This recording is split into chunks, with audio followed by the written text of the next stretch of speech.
Lola, ilang taon na po kayo ngayon?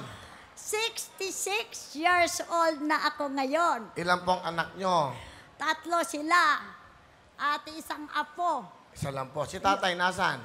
Ay wala na kaming relasyon dahil naghiwalay na kami. Oh, taga Bicol yun, mga Willie. Nasaan na po siya ngayon? Sa Bicol. Oh, kung bakit giniwalayan ko? Dahil maraming babae. At ayaw ko yun.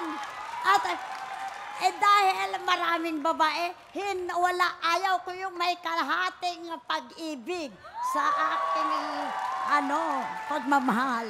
Ang ibig sabihin, Lola Banji, nung naghiwalay kayo, matagal na po ba to? Matagal na. Ilang taon na po? Mga 35 years old na kami naghiwalay. 35 years na po? Yes. Hindi ba kayo umibig muli? Hindi na ako umibig, Willie, dahil ayaw ko na nga mag-asawa. Lola, pero Lola Banji, excuse me po, ang sexy-sexy nyo. Grabe ang suot nyo. Tingnan nyo naman, kasya yung... Sobrang laki po ng sapatos nyo. Sa inyo po ba yan? Akin yun, kaya binili ko sa ukay-ukay.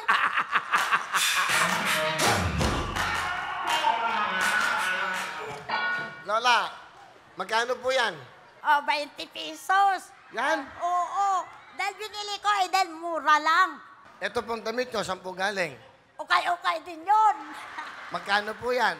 Abay, mura lang. Magkano po? 150 lang yan sa Kabuyaw. Sa ukay-ukay, ang dami.